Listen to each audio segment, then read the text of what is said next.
Sabe quanto tempo passou detido em alas psiquiátricas Manuel Barata? 58 anos. Foi o doente considerado inimputável que mais tempo passou internado, acabando por morrer num hospital. Bem, olhar para a saúde mental nesta perspectiva mais histórica, para mim é sempre um bocadinho assustador porque de facto faziam-se coisas há 20 anos ou mesmo há 40 anos que atualmente são impensáveis. E eu acho que durante anos criou esta narrativa de que a pessoa com doença mental não tem capacidade de tomar decisões e que deve ser quase excluída da sociedade. E isto também agrava ainda mais e perpetua este ciclo de doença mental. E foi também neste sentido que surgiu uma nova lei de saúde mental, agora em agosto de 2023, mas antes de falarmos sobre essa lei de saúde mental, queria perguntar-vos o que é isto dos internamentos compulsivos, portanto esta ideia de que alguém pode ser internado contra a sua vontade. O internamento compulsivo, que agora já não se chama internamento compulsivo, chama-se tratamento involuntário, que é um nome até, só o próprio nome eu acho que é um bocadinho menos agressivo do que o internamento compulsivo, e porque esta lei vem mostrar um bocadinho esse maior respeito, acho eu, pelos doentes mentais, mas basicamente o tratamento involuntário é uma medida que pode ser decretada pelo tribunal quando alguém com uma doença mental grave recuse o tratamento voluntariamente e representa algum perigo, não é, para si ou para os outros, que determine que o tratamento involuntário, que a obrigação de se fazer esse tratamento se revele necessária e que pode ser feita em ambulatório ou mesmo em algum local, num estabelecimento, não é? Sendo que idealmente será no ambulatório e, portanto, o internamento é mesmo a última opção possível, deve ser guardado para os casos mais graves. Porque aqui o grande problema, não é, apesar de tudo, seja qual for a doença, é essencial tu manteres a autonomia do doente e o seu poder de decisão, e no internamento compulsivo ou num tratamento involuntário, sim, estás a fazer exatamente o oposto. E portanto eu acho que é mesmo uma situação de último... Deve ser uma situação, é a última ratio, é uma situação limite. E a verdade é que em muitas situações em que há patologia mental, a recusa de tratamento por si só não leva a esta obrigação, não é?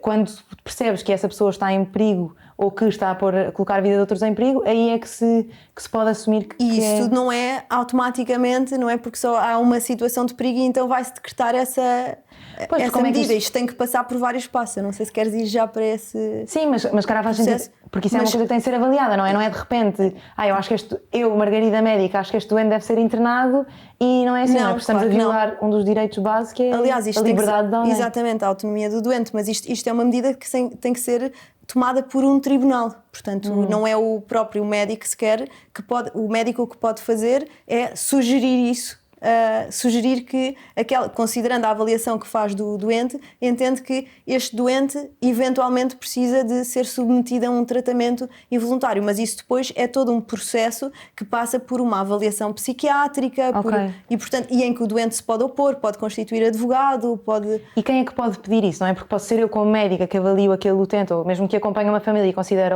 há aqui alguma situação de perigo, ou pode ser, por exemplo, um vizinho ou alguém que... Não pode ser um vizinho, pode ser o marido ou a mulher, pode ser um familiar, mas só familiares específicos, portanto são só pessoas de um determinado círculo que podem pedir. Eu não posso pedir não posso fazer um requerimento ao tribunal, porque estes pedidos são dirigidos ao tribunal, a pedir, olha, o meu vizinho está louco, põe música aos berros à noite, se faz favor... Sim, ou mesmo porque tu achas que ele tem bipolaridade, exatamente, ou alguma doença mental. E no meio destes conceitos também aqui de saúde mental, houve-se muito uma coisa que é o doente que é inimputável, não é? Foi o caso deste Manuel Barata que eu falei, que foi considerado inimputável, mas o que é isto de ser inimputável? Ele ser inimputável, ele provavelmente cometeu algum crime e depois determinou-se que no momento em que ele cometeu esse crime não tinha o discernimento para perceber que estava a cometer um ato ilegal.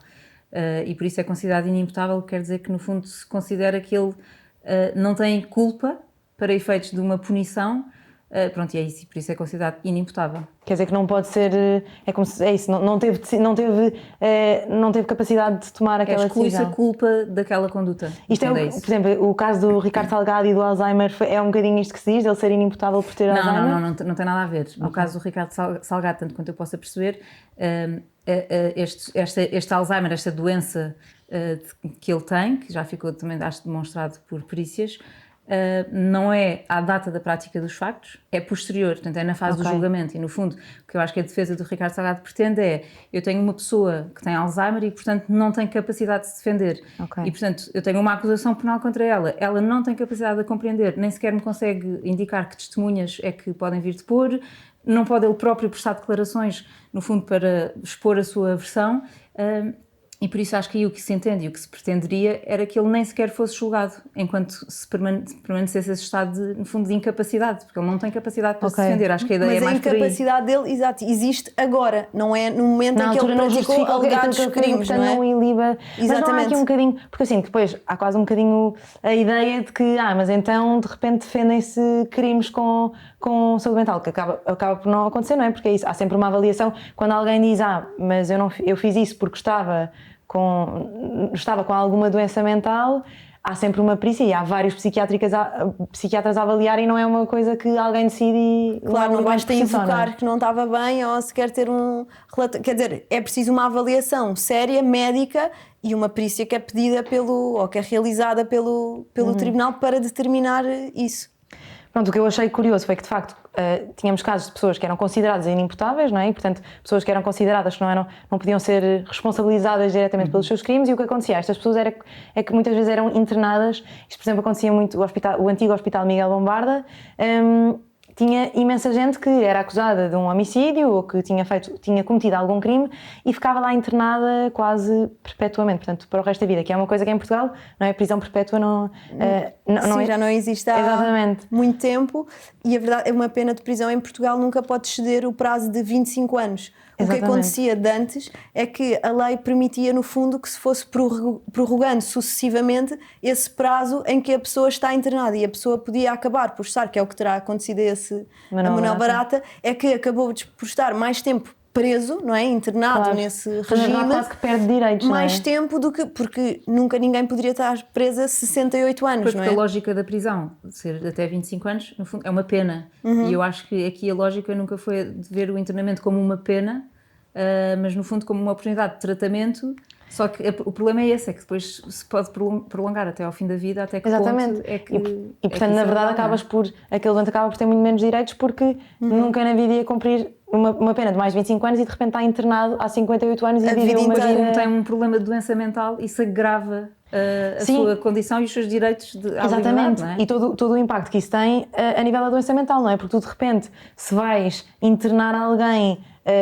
Muitas vezes o que acontecia era isso, e aliás é isto que também se está a tentar mudar agora, é tu internavas alguém num hospital que só tinha pessoas com doença mental descompensada ou doença aguda, e portanto a própria melhoria do quadro clínico deste doente era muito mais complicada, não é? Porque não tinham programas de reintegração social, eram um bocadinho excluídos socialmente, e o isolamento por si só, aliás, basta pensarmos na altura do Covid, é um paralelismo se calhar rebuscado, mas faz sentido, que é o isolamento tem um enorme impacto na saúde mental. Então tu de repente estás a pegar em doentes que claramente precisam de apoio e quase a segregá-los mais e a excluí-los mais daquilo que é uma vida normal. Mas foi precisamente por causa disto e para proteger estas pessoas que esta nova lei apareceu em 2023. A lei da saúde mental já não era revista desde 1998, há 22 anos, e portanto houve aqui esta necessidade de dizer, ok, uma pessoa que é considerada inimputável não pode ficar internada mais tempo do que seria a pena do crime. É isso que agora, esta lei agora impede isso, porque revogou no fundo um artigo do Código Penal que abria a porta a isso, a que em determinados casos fosse aquele período de tempo que era o internamento fosse sucessivamente prolongado. E agora com a eliminação desse artigo do Código Penal isso deixou de ser possível. E uma coisa que é importante também nesta nova lei é o facto de ter sido previsto que tem que ser feita a revisão dessa medida de 2 em 2 meses. Portanto, é preciso ir apreciar e sempre que a situação o justifique, porque se houver quando se verifica que houve uma melhoria ou qualquer coisa, a pessoa deve poder sair, não é? Aqui há um enorme problema de recursos humanos, não é? Porque idealmente é isso, terias um programa de reintegração social, de acompanhamento destes utentes, mas muitas vezes o que acontece é tens uma equipa muito pequena e depois lá está, era que até já tinha pensado antes, que é tu explicares a um doente que tem uma insuficiência cardíaca que tem de tomar aquele medicamento ou tem de seguir este plano terapêutico, requer menos tempo à partida do que alguém que está com uma doença mental e que é preciso explicar as coisas, pronto, às vezes não está tem de ser estabilizada antes de poder explicar as coisas. E, portanto, requer mais tempo e, em termos de recursos humanos, é mais dispendioso. E não há esse investimento em Portugal na parte da saúde mental. Pois é, difícil essa parte da reintegração. Para haver uma reintegração é preciso haver medidas de apoio e pessoas que executem essas medidas de apoio e que trabalhem nessa reintegração dessa pessoa, e que faz um bocadinho lembrar um bocadinho como nas prisões, não é? Supostamente a prisão também tem uma função depois ressocializadora e reintegradora da pessoa da sociedade, e a verdade é que isso quase não se vê, não é? As pessoas não saem da prisão melhores do que, quer dizer, podem sair, mas há prisões e prisões, porque há muitas prisões que têm programas de educação. Sim, é verdade. Também é muito antiquada. Assim, daqui a uns anos vão estar 3 raparigas a fazer um podcast e a dizer: bem, em 2023 prendiam-se pessoas em celas e ficavam lá até 25 anos. Mas quer dizer, a prisão não é isso, não é só estar numa cela e não ter nenhum apoio. Não, pronto, isso depois, obviamente, depende imenso também de prisão para prisão, mas a tendência, enfim, o suposto é que as prisões tenham programas de integração e que também passam pela educação dos reclusos. Há reclusos, por exemplo, quando são presos não tinham nenhum curso e que lá dentro tiram cursos, muitos até se interessam por tirar o curso de Direito. Eu conheço vários reclusos que quiseram tirar o curso de Direito na prisão, têm empregos, ajudam na biblioteca, às vezes alguns permite-se que tenham trabalhos fora da prisão, por certas horas do dia. E todos esses mecanismos contribuem para a sua ressocialização. Claro que depois isso também depende da própria pessoa, porque há reclusos que não querem, há reclusos que são mais problemáticos e depois depende muito também de caso a caso. Sim, acho que existe, eu não sabia, mas existe um Comitê Europeu para a Prevenção de Tortura e das Penas ou Tratamentos desumanos ou degradantes, e acho que em Portugal eles têm um relatório que fazem com todos os países, e em Portugal é chocante ver o relatório deles, porque falam de imensos estabelecimentos prisionais que não têm as condições que deviam ter, e depois eu acho que com a doença mental também acontece muito isto, que é de repente tu ires a um internamento e as pessoas têm quase este rótulo de malucas e de doentes, e portanto não respeita a autonomia delas porque elas não estão capazes de decidir, e recorre-se muito, por exemplo, à sedação, não é? E a adormecer o doente ou sedar o doente, que muitas vezes é a única opção, não é? Porque quando de repente tu és um enfermeiro para um turno de 40 ou 50 utentes... É mais fácil, quer dizer, não é bem ser mais fácil, mas é a única opção, não é? Sim. Porque depois isto é quase um efeito dominó. Se tens alguém que já está instável e de repente há um ambiente de caos e de medo e de ameaças ou o que quer que seja, tudo isto despoleta ali um caos. Sim, mas é isso, só há um enfermeiro para não sei quantos doentes, Claro, é como é haver um guarda prisional para não sei quantos reclusos. Não é impossível. Exatamente. Sim, no fundo esta lei de saúde mental eu acho que vem proteger as pessoas da doença mental, mas a verdade é que na realidade eu ainda devido como é que isto é posto em prática, não é? Primeiro lá está porque não temos recursos, e depois porque há imensa gente que eu acho que também não sabe bem o que é que pode fazer nestes casos. Por exemplo, isto era uma coisa que eu vos perguntava, que é se eu vir alguém que eu acho que está a ter um surto psicótico ou quer que seja na rua e que não conheço, mas acho que está a pôr em perigo as outras pessoas, eu posso fazer queixa, era aquilo que dizias, não é? Eu não sendo familiar, o que é que eu posso fazer? Como é que eu posso ajudar aquela pessoa? Quer dizer, tu não podes pedir o internamento? Não podes. Não é? Isso não se pode, mas podes mas se houver uma às autoridades, Exato. não é? Há uma situação de perigo. E se de facto tiver algum crime na iminência de acontecer, ou uma pessoa que está completamente descontrolada e que precisa de ser, no fundo, controlada naquele momento, a polícia pode intervir. Isso sim, mas isso e o Ministério Público tem legitimidade para pedir o internamento. Portanto, se essa situação chega ao conhecimento das autoridades, depois as autoridades... Tu é que não podes diretamente pedir o tratamento. Chegar ao tribunal e dizer, olha, eu tenho aqui esta pessoa que me está a incomodar, eu acho que ela é maluca, então só achou interna. Isso não podes fazer. O pedido é logo indeferido. Pois, e outra, porque eu já percebi que isto de ser inimputável tem a ver com os crimes, não é? Mas, por exemplo, quando é que tu consideras que uma pessoa... Se eu tenho um doente que gasta 100 mil euros em compras absurdas porque está a ter um episódio de mania, não é? Um doente bipolar, por exemplo. Há alguma maneira de eu pedir para que esse dinheiro seja devolvido e quase para proteger e dizer ele não estava consciente do que estava a fazer e, portanto, aquelas compras não foram intencionais? Sim, eu por acaso tive um caso assim, que não chegou a ter que ser resolvido judicialmente, portanto foi uma coisa que não teve que ir para tribunal, que foi uma senhora que, coitada, teve um surto, estava já há vários dias com comportamentos um bocadinho estranhos e que há um dia em que entra numa loja dos chineses e que começa a pegar em todos os vestidos que havia, todos, encheu, mas eram centenas de vestidos, a dizer que tinha que comprar, que era para o casamento da sobrinha e que tinha que comprar, e gastou, a conta eram para aí 1000 euros em vestidos na loja de chinesa, uma coisa completamente absurda que ela não precisava. Isto era uma senhora com quase 70 anos e E depois ela só tinha 500 euros na altura, deu os 500 euros e depois disse ao senhor, olha, depois eu volto. Pronto, e depois foi para casa, o filho percebeu que ela não estava bem, entretanto ela foi internada e teve de baixa psiquiátrica durante uns dias e depois ela veio-me pedir, acha que me consegue ajudar a recuperar os 500 euros, porque me fazem mesmo falta e eu não sei o que é de fazer, agora os 500 euros estão lá e ela não tinha trazido as roupas com ela, porque lá os senhores da loja disseram, olha, pode levar depois de pagar tudo, e então eu fui lá à loja, falei com o gerente da loja de chineses e expliquei a situação, mostrei a documentação da médica a dizer que ela tinha tido um surto naquele dia e pronto, eles por acaso acabei por ter alguma sorte porque eles foram simpáticos e devolveram o dinheiro. Por acaso eles não quiseram devolver logo, na verdade. Depende um bocadinho da boa vontade da pessoa eles com não quem queriam falas, devolver logo, a verdade é essa, eles não queriam devolver e disse, então pronto, olha, vou ter que chamar a polícia para vos identificar, porque eu vou ter então que pedir isto judicialmente. E eles, pronto, a polícia chegou lá e conseguiu convencê-los, disse, olha, vamos ter que os identificar e tal. Eles, ok, então pá, nós devolvemos o dinheiro. Portanto, resolveu-se assim, mas não teria que ser resolvido judicialmente, no fundo, seria argumentar que aquele negócio jurídico que tinha sido celebrado ali tinha sido celebrado num estado de incapacidade acidental, não é? Era assim que seria, e que, portanto, teria que ser anulado.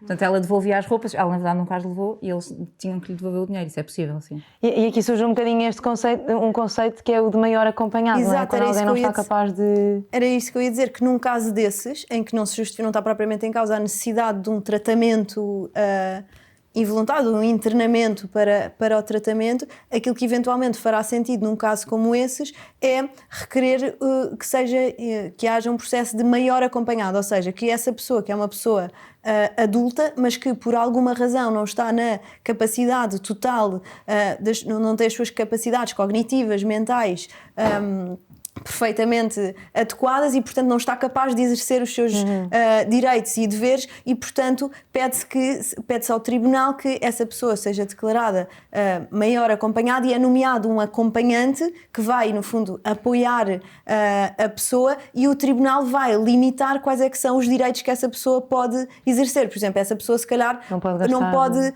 não pode fazer disposições patrimoniais, ou seja, compras maiores que X, ou não pode vender o seu património. Para o fazer tem que fazer pedir... uma intervenção estética, tipo assinar um consentimento informado. Por exemplo, pode-se prever que não está nessa capacidade, ou não tem capacidade para fazer um testamento, ou não tem capacidade para se casar, não pode decidir casar.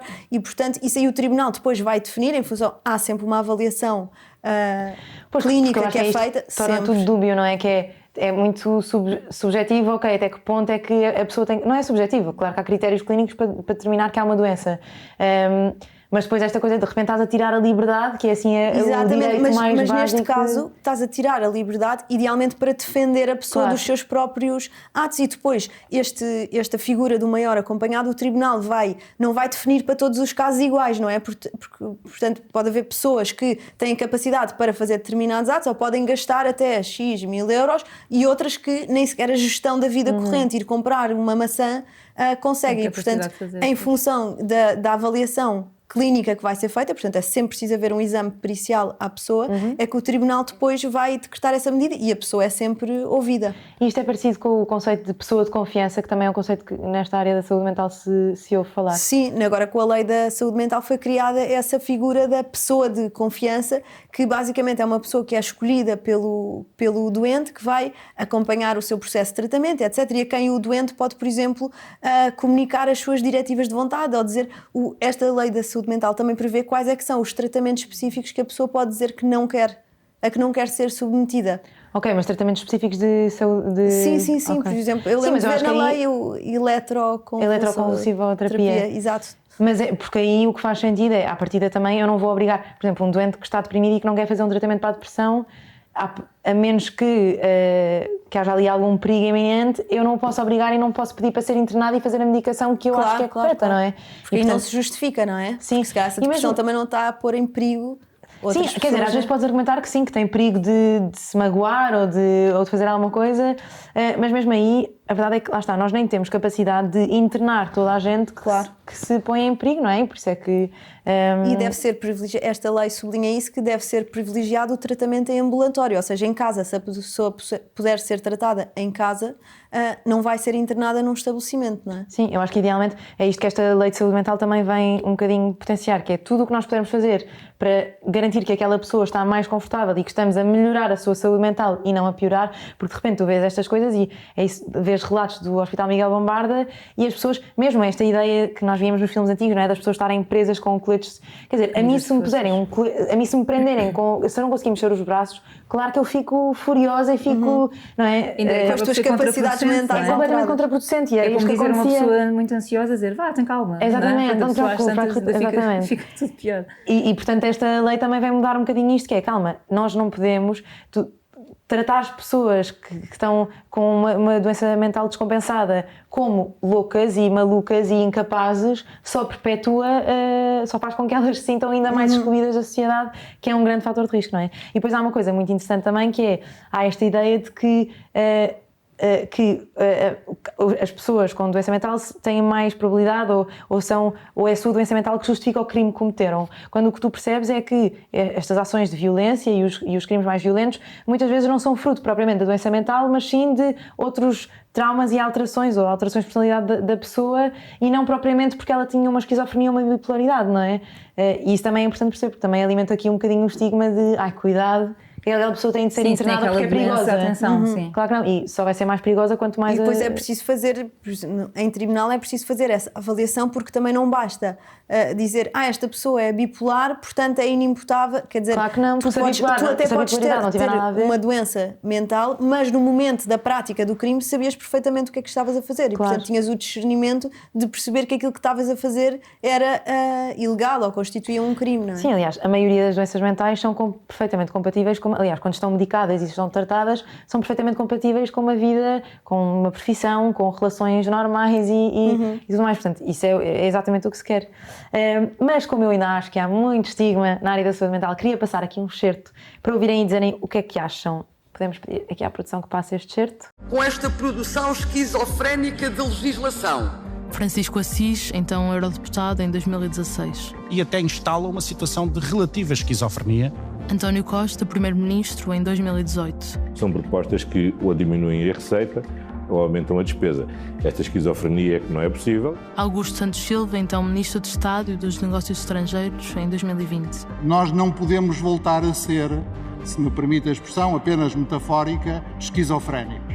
Fernando Medina, então Presidente da Câmara de Lisboa, em 2021. E nós não podemos ter aqui um país, Carlos, se me permitem, um bocadinho esquizofrénico. Pronto, isto é, não sei se... Bem, isto é tudo pessoas do PS, ou não? Quer dizer, a vulgarização de tudo o que é um bocadinho... neste caso, fora por exemplo, do normal. a legislação. Sim, ou que é esquizofrénico, por exemplo, esta coisa de legislação esquizofrénica, quer dizer que é muito. É sempre com um sentido negativo e com uma conotação negativa, não é? Mas eu acho que a sociedade usa muito incorretamente estes termos, até não só o esquizofrénico, mas bem, completamente autista. Bem, estás totalmente bipolar, é uma coisa assim, bem, ganda mongoloide. É que isto são coisas de facto que não. Hoje em dia isto já não se pode dizer, não é? Claro que não, porque alimenta este estigma, esta ideia de que. Sabem o que é quer dizer estigma? Curiosidade. Sabem porque é que se diz, o que é que era o estigma? Que se diz estigma?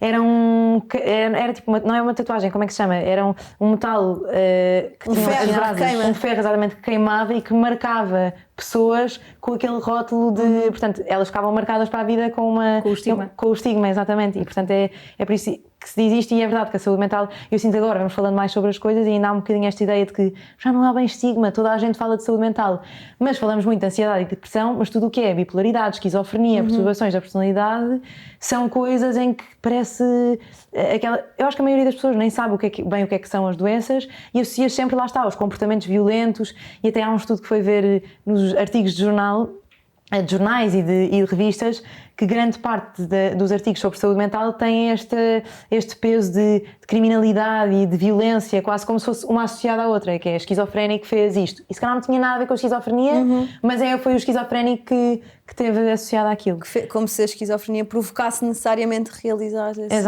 atos violentos. Agora tenho aqui um mini quiz de saúde mental para testar se nós estamos bem de saúde mental. Ups, não sei se passa. Não, também tenho aqui algumas curiosidades. Então vá, primeira pergunta. Qual destas não era uma técnica usada para curar pessoas com doença mental antigamente? Não era. Não era uma técnica. A cadeira giratória, que era pôr as pessoas numa cadeira giratória e rodá-las. Os choques elétricos. A trepanação. A trepanação é o quê? Era fazer um buraco no crânio para que os espíritos... saíssem, ou vendar e tapar os ouvidos durante 23... Eu não tenho jeito de fazer isto. Claramente é a última. ou vendar e tapar os ouvidos durante 23 noites seguidas. Não, é a última. Bem, essa é estranhíssima, porque tu não sabes mentir. Não, é uma porque te riste e porque também o 23 tipo, acho absurdo. Sim, mas cadeira giratória também confesso que nunca tinha ouvido. Mas deve ser um bocado aquela lógica de estar a girar e estar as coisas a sair. Bem, mas para ficares cada vez pior, não é? Mas tu imagina, mesmo, sim, estas pessoas, Sim, isso é absurdo. as pessoas com doença mental eram muito, não é? Era muito tudo associado à religião, ou demónios, ou a E portanto magia tinhas que negra. expulsar os espíritos Sim. e os demónios. Pois mas isso também é um bocado, é o não se perceber, não se sabe o que é que aquela pessoa tem, Claro. então só pode estar possuída, não é? E como É um não há uma bocado isso. explicação, não é? Tu numa hipertensão consegues perceber, há uma fisiopatologia toda que explica. Agora, cada vez mais na saúde mental também consegues perceber isso. E por isso é que temos medicação que tenta resolver as alterações de neurotransmissores e hormonais e tudo o que acontece. Mas sim, por ser uma coisa tão desconhecida, muitas vezes é... E se calhar até há coisas que eram tentadas por experiência quase, não é? Ver se Sim, funciona. sim, imensa coisa era tentar e ver se funcionava e era o que Porque havia. não faz mal, porque se está a tentar com um maluco, como era visto, Pois não é? é isso. Bem, este é um mito ou verdade, mas depois desta conversa vai ser fácil responder. Mas não te rias, por favor, senão vamos perceber. Não, mas nem é só se é mito ou verdade. Bem, adivinha também, resposta surpreendente. Pessoas com esquizofrenia são mais perigosas e imprevisíveis. Mito. Mito. Não é? Boa, muito bem. Aqui não há estigma com a saúde mental. Não, mas é isso. Mas é uma ideia importante, porque eu acho que, primeiro, imensa gente não sabe bem o que é isto da esquizofrenia, pensam que é uma pessoa que tem 3 personalidades ou 4 personalidades e não tem nada a ver. E depois lá está, eu conheço muitos doentes com esquizofrenia que estão tratados, medicados e que fazem a sua vida bem. E a verdade é que sabemos que integrar essas pessoas numa sociedade normal e não excluí-las é muito melhor e faz com que também vivam a sua vida com muito mais qualidade de vida. E até contribui, se calhar, para a doença se mitigar um bocado, não sei. Sim, se calhar sabem que há um projeto muito giro, eu não sei em que hospital é que é, mas que se chama Psicopratos. Então é um restaurante que só é, tipo, os cozinheiros, os empregados, tudo são pessoas Com que tiveram doença em casa mental. com doença mental. E a Também verdade é que é existe um projeto desse tipo com pessoas com síndrome de Down. Exatamente. Sim, eu acho que esses projetos de integração acabam por fazem muito mais sentido e fazem com que mostrar também que as pessoas são pessoas iguais a nós, são não é? perfeitamente capazes de fazer esse tipo de tarefas, Sim. não é? E são tudo medidas de integração. Que é Claro, isso. porque o que acontece muito com a doença mental, em todas, quer seja de perturbação obsessiva ou compulsiva, qualquer outra doença, há um grande tempo entre o início dos sintomas até à procura de ajuda.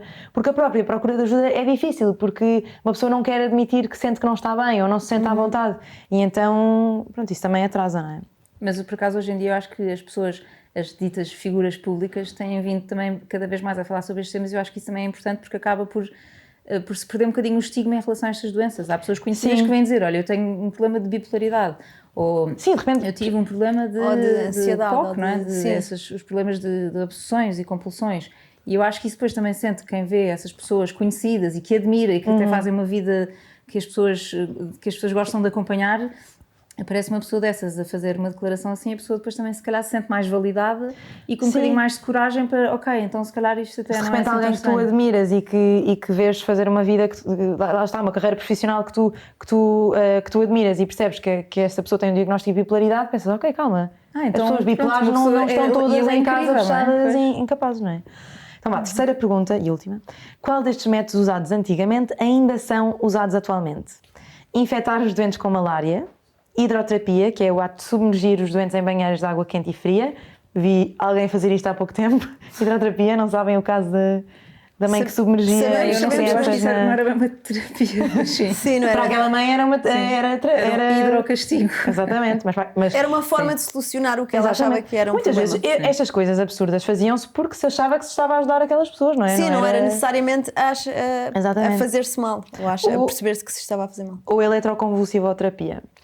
Não, a última existe, eu sei que se faz ainda é essa. e que até é possível à pessoa que seja submetida a um tratamento involuntário, um dos direitos que está na Lei da Saúde recusar Mental é isto. recusar esse tratamento específico. Sim, os tratamentos que se fazem atualmente são cada vez mais abrangentes e há cada vez mais opções. Agora também se fazem tratamentos com ketamina, com algumas drogas psicadélicas, porque eventualmente têm algum resultado, mas são coisas num ambiente muito mais... Controlado. Não é numa rave. Pronto, não sei se querem dizer mais alguma coisa sobre Eu, a por nova acaso, lei de saúde há mental. bocado quando nós falámos da questão dos presos, eu estava a ver a diferença de tratamento entre um recluso que está preso porque cometeu um crime contra alguém, contra a sociedade, e uma pessoa que está internada porque tem uma doença mental. E o que tu dizias de se está um enfermeiro sozinho e há alguém que está um bocadinho fora de controle, o enfermeiro pode sedar essa pessoa para se acalmar e, no fundo, para ele também conseguir gerir o serviço. Não é o ideal, mas às vezes é preciso. Mas pronto, isso é possível acontecer e se calhar é uma coisa que, se as pessoas ouvirem, não é uma coisa que a choque. É tipo, está um maluquinho aos gritos, então vamos sedá-lo porque senão isto é insuportável. Mas se calhar se tiver um recluso aos gritos e a fazer uma confusão enorme na prisão, é impensável o guarda ir lá sedá-lo, não é? Portanto, não, isto são exatamente os dois com os mesmos direitos humanos. Mas até porque o guarda não é médico, não é? A diferença com que se mas era escandaloso, tu se chegava lá, mas agora vamos sedar aqui este senhor que está aqui aos gritos. Se calhar isso chocava-nos muito mais, enquanto sociedade, do que uma pessoa que por causa de uma doença mental está internada. Eu acho que isso também tem que mudar um bocadinho essa mentalidade. Mas imensa coisa que se faz atualmente, eu acho que se soubesse era muito chocante, mesmo como funciona o internamento. Aliás, eu acho que agora é isso, quer-se cada vez mais fazer com que não haja um hospital psiquiátrico, não é? Por exemplo, uma pessoa ouve falar no Júlio de Matos e acha que é o hospital das pessoas com doença mental. E, na verdade, agora já nem é o Hospital Júlio de Matos, é o Centro Hospitalar Psiquiátrico de Lisboa Central, mas aquilo é lá de imensos outros serviços, de imunohemoterapia, portanto, não é um hospital só... Concentrado. Sim, e ainda bem, porque cada vez mais é isso, tens de integrar e eu pergunto-me, por exemplo, se tu só pudesse internar alguém com um surto psicótico no meio de um serviço de cardiologia ou de infecciologia, não sei, na verdade seria mais fácil para aquele enfermeiro ou para quem está a gerir aquele internamento, porque tem uma pessoa daquela área, não é? E eventualmente mais benéfico para o doente, não é? Porque se estaria a relacionar com outras pessoas. Porque depois é isto, muitas vezes o que acontece nestes internamentos é que tens doentes que passam o dia todo com uma televisão ligada, numa salinha, fechados, meio sedados, medicados, e não há nenhum plano. E como esta lei tem esta tal coisa de não poderes prorrogar os internamentos ad eterno, não é? Vem um bocadinho também pressionar para que, ok, temos de fazer alguma coisa, temos de ter um plano terapêutico para esta pessoa estar melhor, e esse plano terapêutico não é só adormecê-la. E esta lei também prevê a criação de equipas de apoio que depois visam precisamente preparar as pessoas e integrar as pessoas. Mesmo equipas na comunidade que à partida também irão acompanhar esta pessoa em casa e garantir que tem. Muitas pessoas destas são pessoas que estão sozinhas, não é? Não conseguem ter esse acompanhamento nem por familiares, e é muito importante que haja essa intervenção. E mesmo que tenham pessoas à volta, essas pessoas não têm as competências ou capacidades, ou nós não sabemos quais é que são as...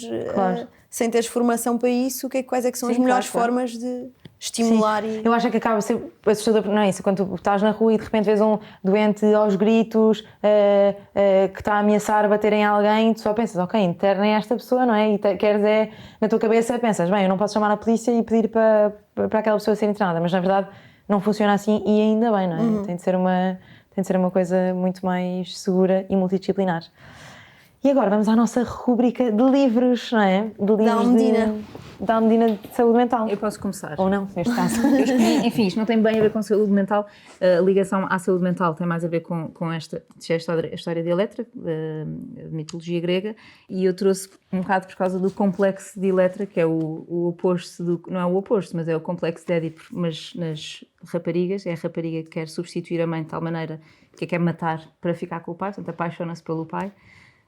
E recomendo esta leitura, é um bocadinho diferente do clássico, no fundo é isso, é a reimaginação da história desta personagem. Eu trouxe, como estamos a falar de saúde mental, achei que não podia deixar de trazer um clássico, que é o Elogio da Loucura, de Erasmo de Roterdão, que é um ensaio com uma sátira social e que é um livro clássico de leitura obrigatória. Por acaso ainda não li, mas vou ler agora. É obrigatório ler. O meu livro chama-se A Loucura de Hölderlin.